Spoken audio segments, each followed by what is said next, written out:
Hello, and welcome to yet another episode of the Back to the TARDIS podcast, the podcast where we take a look at every single episode of the 2005 revival of BBC's Doctor Who. I'm Jeff. I'm Skylar. And I'm Apollo. And this week, we are discussing Series 6, Episode 11, Closing Time by Ansem Seeker of Darkness, and thankfully... I think there's only one more time after this episode where I have to say that. Praise be. Praise be. This, to my distinct displeasure, features the return of Craig as played by James Corden, and also has Cybermen show up for a string of frankly underwhelming appearances. Until if you're charitable, Series 8, and if you're not charitable, Series 10. Yeah. Facts.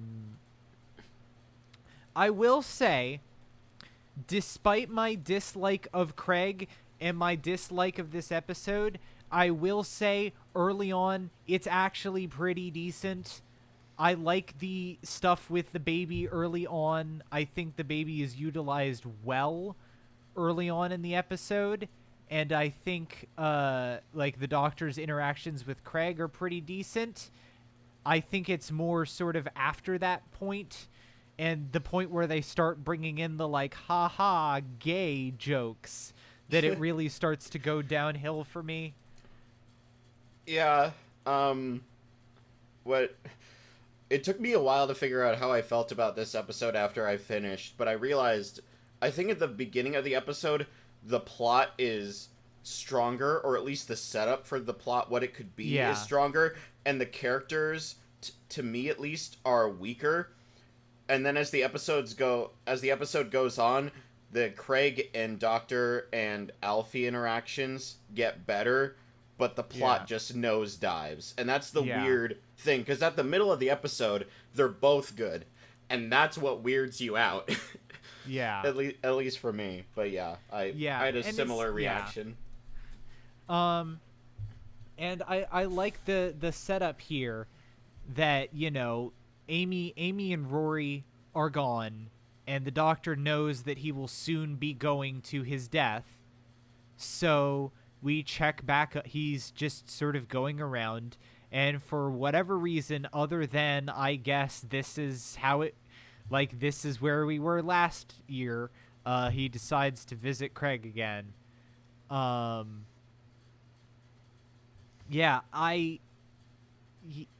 think this is really good. I also, there's a lot of good interactions early on, like how, the bit with the the shh bit, and some of the other interactions with the baby, especially where the Doctor just sort of talks to the child as sort of this impossibly old being to this very young being, which I think is really well handled. And I also like that he's deliberately trying to not get involved and then obviously still does anyway. Yeah. Yeah, I think, obviously I do agree that it kind of goes down over the episode. I think it's still fine in the end. But yeah, it's definitely a lot stronger in the early parts. I think that exchange, particularly between the Doctor and Craig, where the Doctor is like, I need to go die, but there's things happening. Nope, I'm ignoring them. I am ignoring them. I am ignoring them. I am not ignoring them. Yeah. Very Doctor. Exactly. The Doctor the Doctor is very doctory in this episode. I think this is it's interesting how, sort of in season 5, you get a lot of episodes where 11 is good, but he's not quite 11 yet. And it's weird because in this season, I wouldn't say any of the episodes in the first half really feel 11-y. And it feels like they backloaded the episodes. Doctor's Wife. Okay, that's fair. But, I feel like there's more episodes in the back half that feel really distinctly 11. Even the ones that aren't as good, like this one, I can feel a distinct sense of 11-ness in it. And so I thought that was interesting. Yeah. Definitely his dialogue is good in this. Yeah. And I have to give shout outs to the part where he's like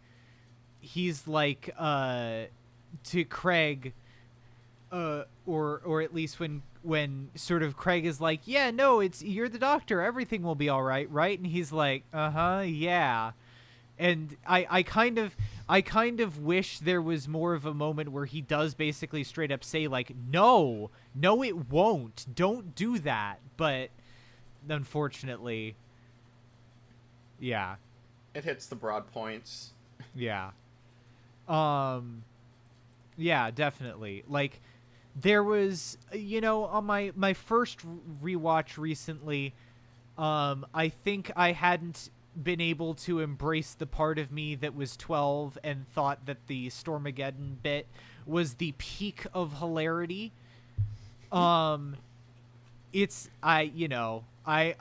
still a lot more cool on it than I was, but it's a good bit. I'm not going to lie. It works. And it fits very much with 11 and the tone of the show so far, I think. Yeah. Again, it's weird because I think this episode more than any other, weirdly enough, is where I started to notice that, like, oh, these Flanderization moments of 11 are just going to get bigger and more pronounced and more pervasive of the episode. And every time there was a moment with 11 that I didn't like, or that I thought was like too Flanderized or too exaggerated of one characteristic, there'd be a scene with him and Stormageddon, or him trying to explain to Craig, like, that he's going to die soon, and it's a very understated moment, or when he's just holding Alfie while Craig is like gone to get milk or something. I don't know why he's out, but like stuff like that is just great. And then there's everything else. Again, it's a weird like mix of things that I'm just like, I don't love this episode. I definitely don't hate it, but it's just like, okay, that's a penultimate episode to a series, I guess. Yeah. And this season really kind of fizzles out, and we'll especially get into that next week. Like, people make fun of fucking, like, Kingdom Hearts or shit for being confusing, or a lot of shit happening and not a lot of it making sense. Nah, next week's episode is what a bunch of shit happening that doesn't really make any cohesive sense looks like. And I'll stand by that. And yeah, like if this was before a 2-parter maybe, but it's not. But yeah, there's this stuff with the doctor in the shop, which at first is very good, and then like going over onto the elevator to try and find the teleport, and it being teleport. And then we go into the first part of, I think, just, as someone who is an unabashed fan of things like JRPGs, I've sort of come to terms with the fact that cringe culture is dead and you should just enjoy things. But I feel like the only way I can describe the exchange where the doctor decides that the best course of action to stop Craig from freaking out about the fact that they've teleported onto a Cyberman spaceship is to suddenly come on to him. I find no other way to describe that other than unbearably awfully cringe. Yeah, there's definitely some, I think there's, actually no, I think it's pretty fair to describe some of this episode as queer baiting. Yeah, and the worst part is that it's written by a gay man.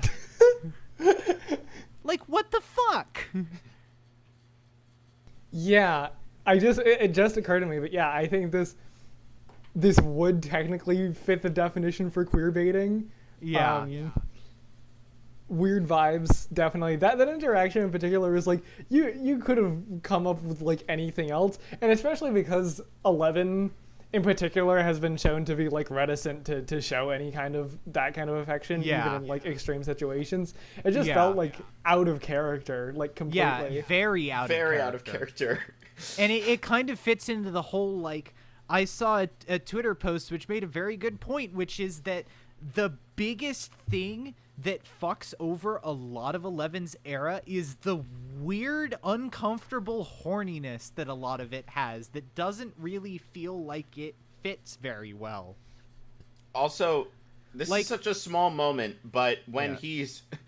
Well, that moment, first of all, and then when they're in the dressing room and he, like, accidentally, like, sees someone, and then he opens it again and says, "I would try that in red if I were you," or something like that. Just, like, small things like that. Nowhere near where he and Craig are, or where, like, he'll get with, like, Clara and the insinuations of, like, bullshit or whatever. Yeah.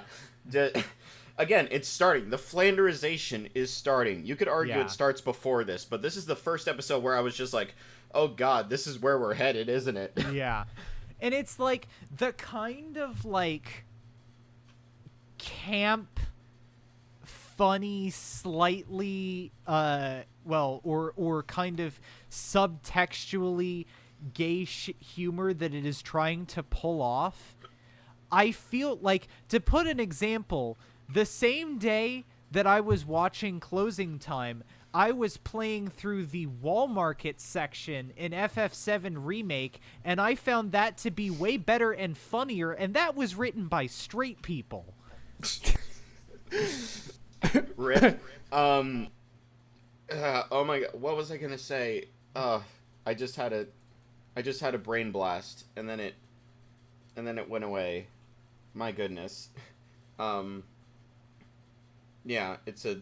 Oh, I remember. You know who could pull this off better?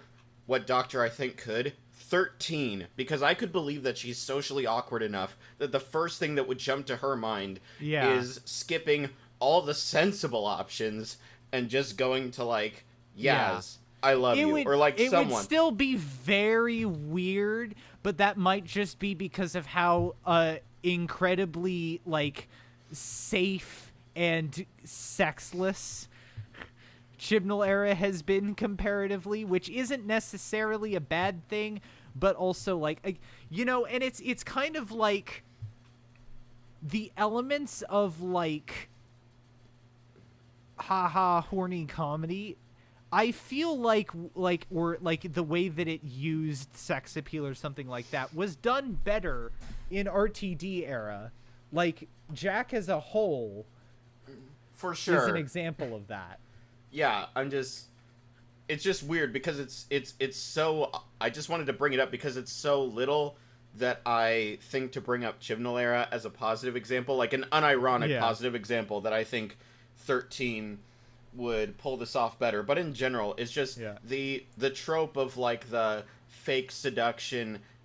It feels like a fan fiction trope. And the saddest thing, again, this isn't a huge episode, so it's not, like, super important, but I've seen fan fiction pull off this trope better. So it's just like, okay, gay writer, how are you this bad at this? Like, you know, actually, you know what? The exact same writer did that was kind of similar that worked the one time that Donna kissed 10, because it was like, I need a shock, and there was absolutely, like, no strings attached to any of it. And it was just kind of treated as like, all right, fine. That was good. That was handled well. And it didn't feel, like, weirdly uncomfortable or out of character because it was explicitly stated in universe to be a shock and something that would have made sense in the moment.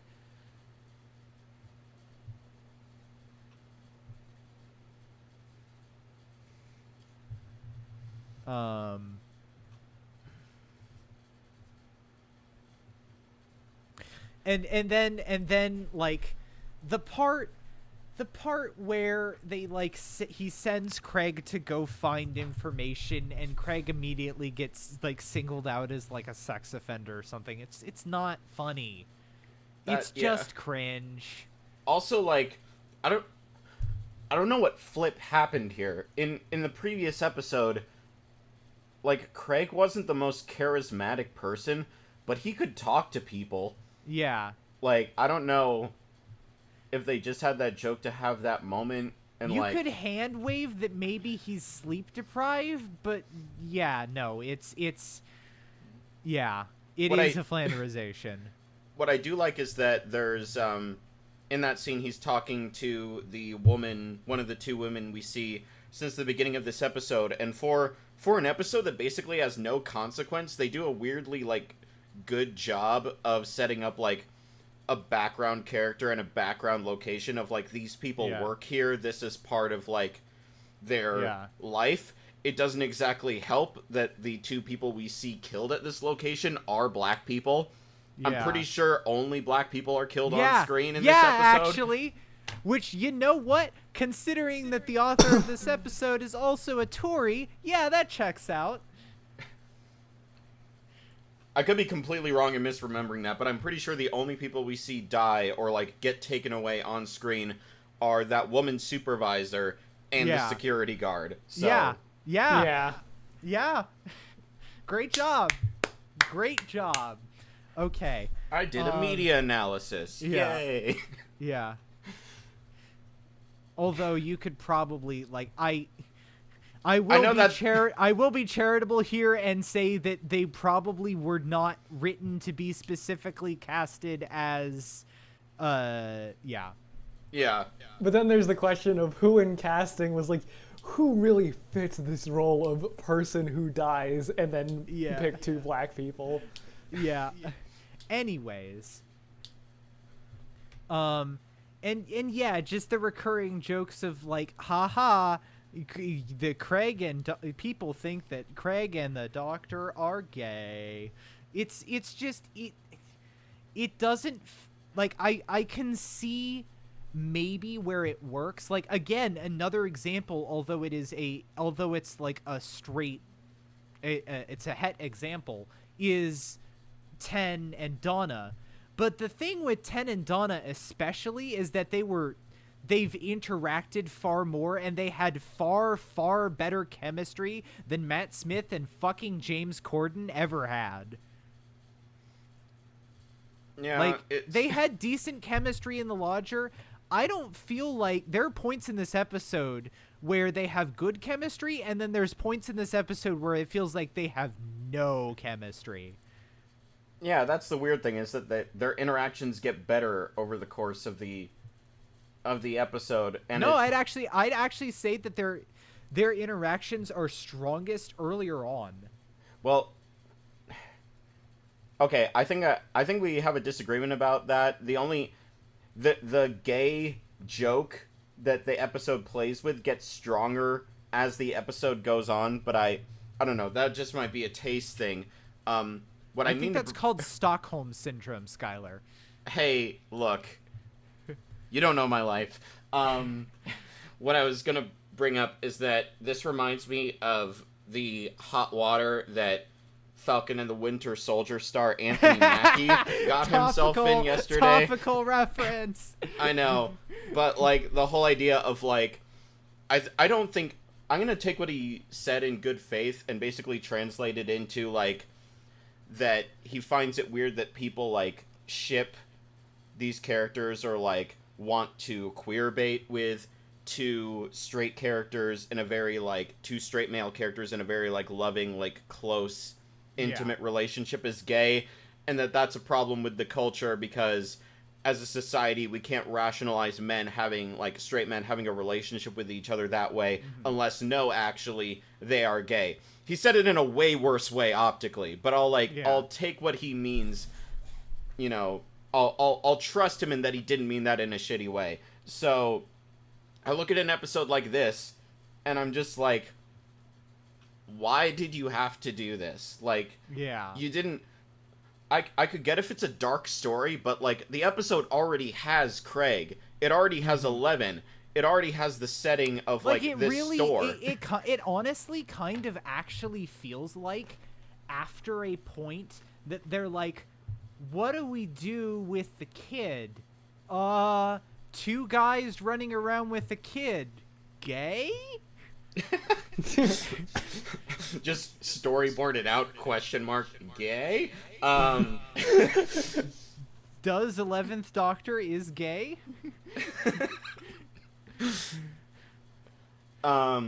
Topical reference again. But yeah, I don't know. The character potential kind of reaches its peak when in the long sequence where 11 talks to Alfie, gets him to stop crying, and then right after that, where there's the whole like Cybermat thing, and then the Doctor like concludes with telling Craig like how his life is going to end. Like that seems to be the emotional core of the episode, and that's a good idea. That's a good moment. But you have to expand around that. Yeah, and it doesn't really feel like fucking Craig earned that position. Like, I honestly, in some cases, depending on who wrote that episode, it could have fit better with someone that the Doctor didn't even know that was a temporary companion for that episode alone. That's how little I feel like Craig earned that.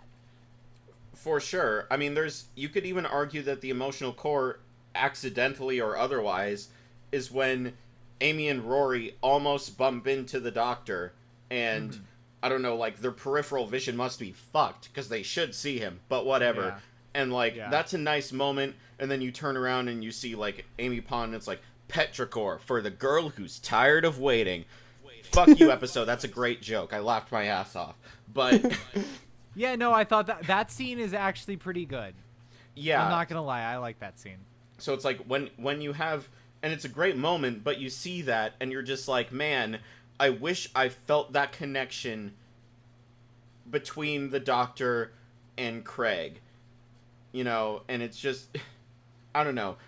For some reason, you could argue that all the same problems with Craig and 11 are present in The Lodger, but at the same time, I disagree. I just think this is worse with their dynamic. I don't like The Lodger, and I am on record for not liking The Lodger, but I will at least admit that I think it is a better episode than this is.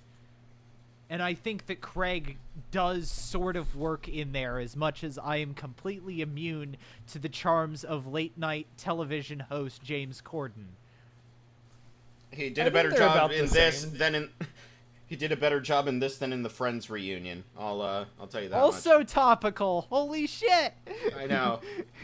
We're 2 for 2. Is this the first time that the "you've redecorated" joke happens in new canon? Oh, in new canon? I don't. I think a variant of it showed up in Time Crash. Oh yeah, that's probably true. I heard that and I was just like, okay, if the first fucking time this shows up is in here, yeah, like, yeah, I don't know. The Doctor Who has been running that line into the joke since the 50th anniversary. It's happened so many times. But anyways, yeah. And it, you know, it's honestly like this also kind of starts a trend of the Cybermen just kind of being like, they are very ancillary to the actual episode. Yeah, like they're just kind of there.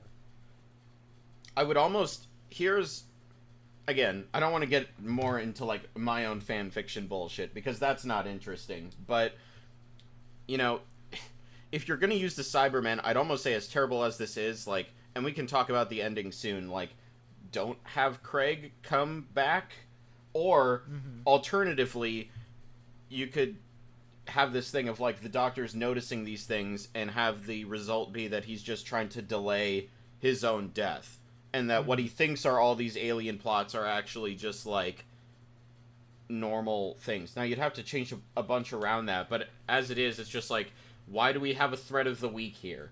Why is it Cybermen? Like, it's just... Yeah.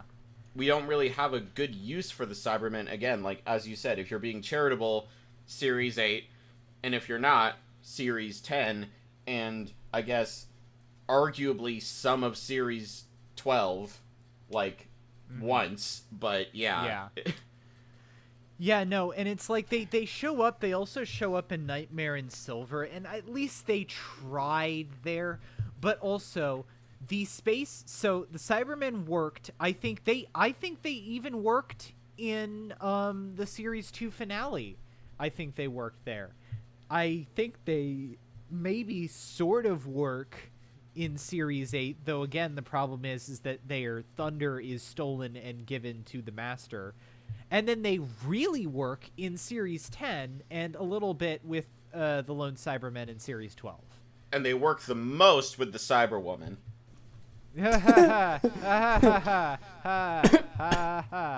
Anyways, but no, like yeah, and it's a really underwhelming episode for the Cybermen, especially considering the resolution, which now we need to move into, which is, again, I understand the intent and the thematic purpose of having Craig's underlying unconditional love for his child defeat cyber conversion. That being said, it's fucking stupid and actively devalues future appearances. Like, whenever I think, like, what I thought about was how horrifying and how well written Bill's cyber conversion was, and how then I also just thought about this and was like, wow, that's fucking stupid. You know, Jeff, just all those people who were converted in Pete's world, they just didn't love their children enough. I'm sorry. Yeah. Yeah, there's ways you could make this work. Even easily, you could have a line be of like, oh, you know, your equipment is barely functioning. And have it be like, oh, that's why Craig can easily overload. But they don't even try. And even then, that would be a bad hand wave. Yeah, it's like, I understand why they didn't go for it, and I don't think even in the darkest, like, if I was running Doctor Who and I was making a dark and edgy Doctor Who, I wouldn't even make the choice to kill Craig off there in that way. That wouldn't work. But the way that they handle it, like, he shouldn't have even gotten in the machine in the first place, but the problem is that he kind of had to, because otherwise there is no stakes and no climax to the episode, because the Cybermen barely show up except to kill 2 people of color.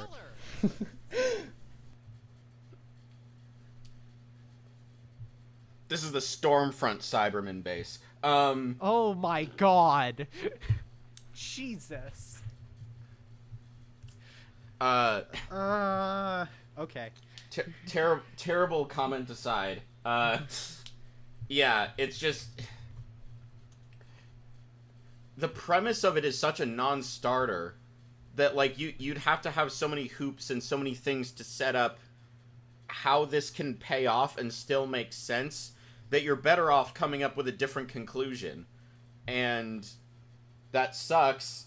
And I'm not even going to nitpick the fact that Alfie is crying because apparently he knows that his dad is in trouble, and that fairy tale bullshit. That's what this era of Doctor Who is, baby. Yeah, it's just there's so many things that are, like, not worth commenting on. I get the point, like, the thematic, the emotional point of why this is there. Yeah. I get that, but the point is, like, and again, I'll say for the millionth time, because this is really the series where it comes up, that if you do stupid shit plot-wise, it can pay off emotionally, but this is just, like, this is just the straw that broke the camel's back for me, or I don't know what it is. I'm not willing to accept this because Cybermen are such a prevalent part of, like, and I don't know, if this was an alien, like, these are the Dementors, and they, like, sap you of your, like, happiness or your soul or whatever the fuck until you become one of them. If that was, like, you know, Craig's love was so overpowering that it, like, defeated them, I could be like, okay, that makes fucking sense.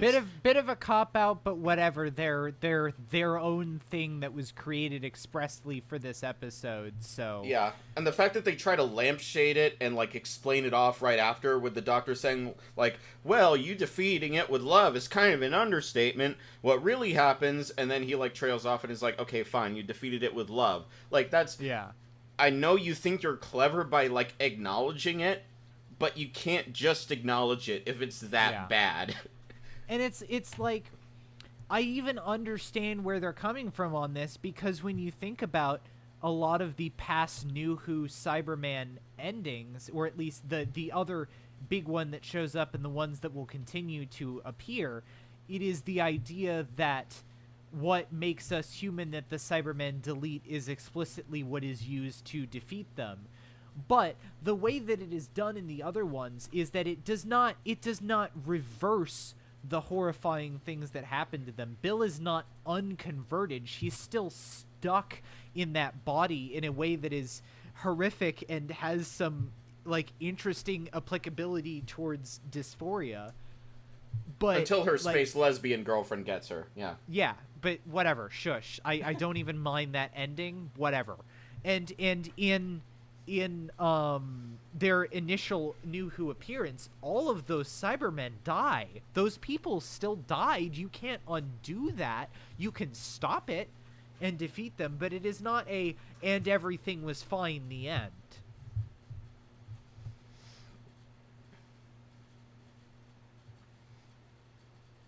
Like, Danny dies in the Series 8 finale after being cyber converted. Like, yeah, it's just... Oh, I just thought of something really evil. What? If this episode was with Sophie, like, Craig goes away, Sophie's, like, the main companion, and then, like, he tries to do the thing of, like, oh, you know, maybe these days aren't over yet, maybe you can help me, and then she... gets her killed, yeah. Dies, or is, like, somehow, like, permanently, like, cyberized. Maybe not kill her, maybe have it be, like, so that he has to bring Craig and Sophie and, like, Alfie to, like, the future, where they wouldn't get, like, prosecuted by the government for having alien parts in her, or whatever. But, like, have it be... tonally be a little weird, but yeah. I know, I'm just saying, like, thematically with the whole series of, like, it would just sting that extra more. He's lost Amy and Rory. For all intents and purposes, he lost River, or who he thought River would be. He has this one shining moment where he thinks, okay, maybe I just need a fresh start, and he completely fucks it up to the point where, like, Craig is like, I don't want to ever see you again. Like, my wife is here, you know, she's, like, permanently screwed over, but, like, we can't do this. Like, go away, piss off, I don't want to see you again. And that's the motivation where he's like, you know what, I've helped, but it's also my time. I've grown too big, this always happens to people. And that would at least lead naturally into the next episode, as opposed to whatever the fuck the coda to this episode is. Yeah, and in general, it feels like if they focused more on... because there is a running theme there of the Doctor failing throughout this season in a way that I don't think is really represented quite the same way. Like, 10 sort of has that, but he manifests it differently. And 12's I've Lived Too Long was mainly more based on what happened with Missy and what happened with Bill than a string of failures. If you actually, like, made that be really the season arc, this is the story of him, his ego getting the better of him and him failing over and over again, that would be a very interesting and compelling season. That's not what we got. But, Jeff, the gay jokes. Yeah,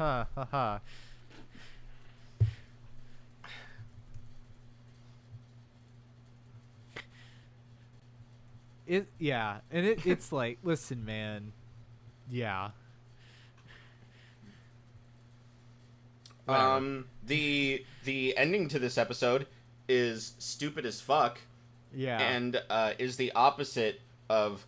You know what it feels like? It's like imagine if in Marvel movies the after credits scenes sucked and you were just like, there's no lead up. This doesn't matter. Why are you showing this to me? I don't hate the scene itself, but its placement feels like, you know, to go back to ways this season could have been better, and to go back to a frequent pointing out of the Missy framing device in Series 8, if Series 6 after, like, if they had set it up for at least multiple episodes, maybe after Let's Kill Hitler, where you sort of have River's song studying the events of the episode, that would have been a good framing device. Instead, it just kind of shows up here. And also the fact of, like, who the fuck interviewed these people, and why the hell would they remember this random person they saw when they were kids? Yeah, like it's a thing that also rears its head with Chibnall, but sort of Moffat did this too, especially with 11, where it vastly overstates the importance of the Doctor. Like, yeah, if you were actually involved in an episode's events, yeah, you wouldn't forget that. If you were just some random kid who had no idea what was going on, you're not going to remember that guy. I barely remember what the fuck happened when I was a kid, and I'm not even 20. Yeah, and also, I just realized this today, and it's a shame, but so the River they get to be the impossible astronaut is a woman who has firmly embraced the River Song identity, has just gotten her doctorate, and is basically, like, just researching the Doctor, probably trying to find him again, I would assume. Mm-hmm. That seems to be logical. So, great, setup.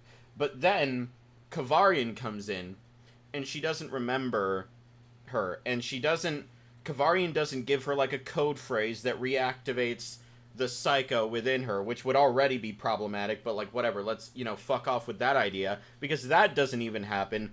They just have the silence, and some church members come in to kidnap her and put her in the suit to force her to do this. And at this point, I'm like, what's the point of, quote-unquote, breeding a perfect psychopath that is a Time Lord, or that can regenerate, whatever, fuck you.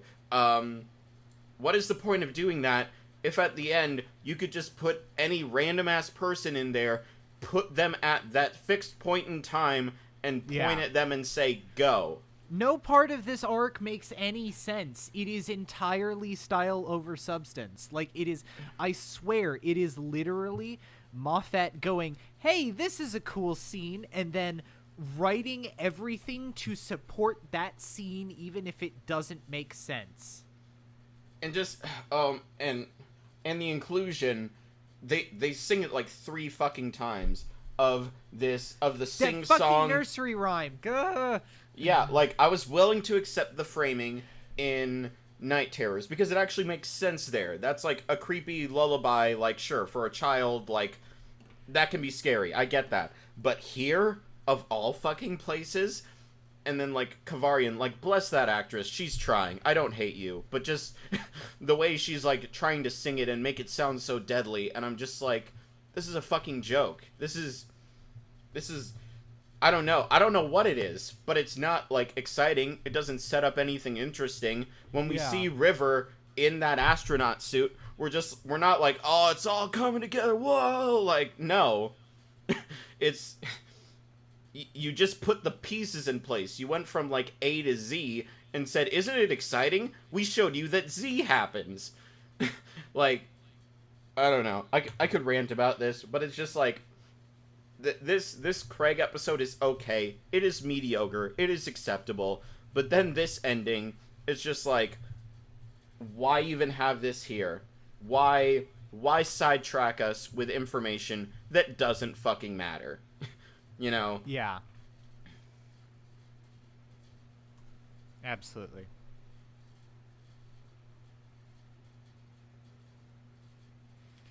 So yeah, I guess anything else before we move on to ratings?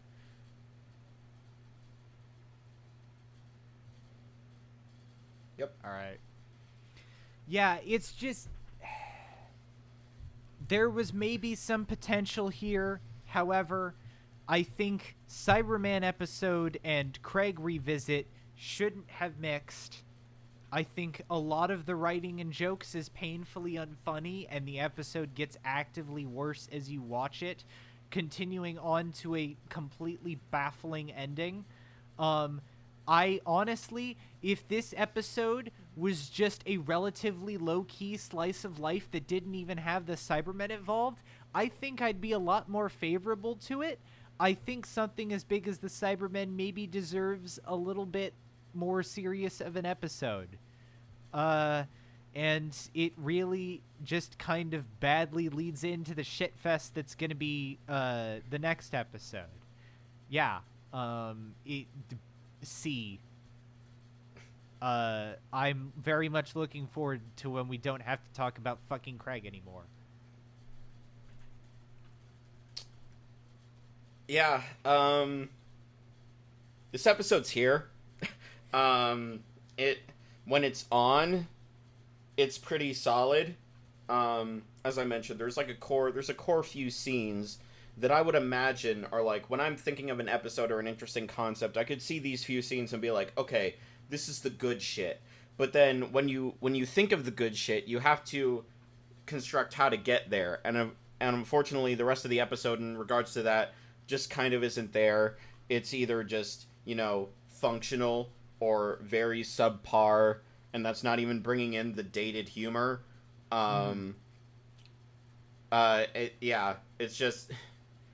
It's a weird penultimate episode, and I don't think they did what they needed to have Craig or the Cybermen really play authentically into 11's arc or the arc of the series, except for maybe 2 scenes, and that just isn't enough to justify me thinking this episode is good. This is a solid C, Craig out of 10. Craig out of Craig. Yeah, the episode's fine. It's just really fine. I think it's as fine as the Lodger was. I don't think it's any better or worse. I think it's a little disjointed with its inclusion of the Cyberman plot. I think some of the interactions later on are kind of weird and awkward, but there's also just a lot of pretty alright stuff between the Doctor and Craig. I think the Doctor is pretty good. I think Craig is fine. I don't have any great animosity for Craig. I think he's fine. I do think the Cybermen were a little bit wasted, but it didn't really bother me that much. So I would say 6.75 out of 10. All right. Well, next week we will not be covering the Husbands of River Song. Instead, I'm here to talk. You mean the wedding of River Song? Oh, whatever. Yeah, whatever. too many fucking same title. Too much episodes. River Song. Fuck. Yeah. Even though I actually really like Husbands as an episode, but whatever. Yeah, no. So we had been planning on doing bonus episodes for a while, but we realized that trying to find a time to do an additional recording session wasn't working out for us. So we're going to be moving on to a new schedule where 3 weeks, assuming with the assumption of a 4-week month. So 3 weeks are going to be, out of that month, are going to be us talking about normal Doctor Who episodes, the usual. The last week in that month, which will probably have a slightly delayed release, will be us talking about, that will be our bonus episode, and we will talk about whatever personal piece of expanded universe material we feel like looking at this time. So what we will be talking about this time is the 7th Doctor story, The Curse of Fenric, because I realized it had a lot of similarities, actually, to the God Complex, in terms of themes and story elements. So that's what we'll be talking about next time. Until then, you can follow the podcast on Twitter at B2TARDISPod. You can support us on Patreon for a number of benefits, like early access to episodes, such as next week's episode, the ability to listen in live to episodes being recorded, and potentially even the ability to guest star on an episode of your choosing. I'm Jeff. You can follow me on Twitter at WheatleyDL. I am Stormageddon.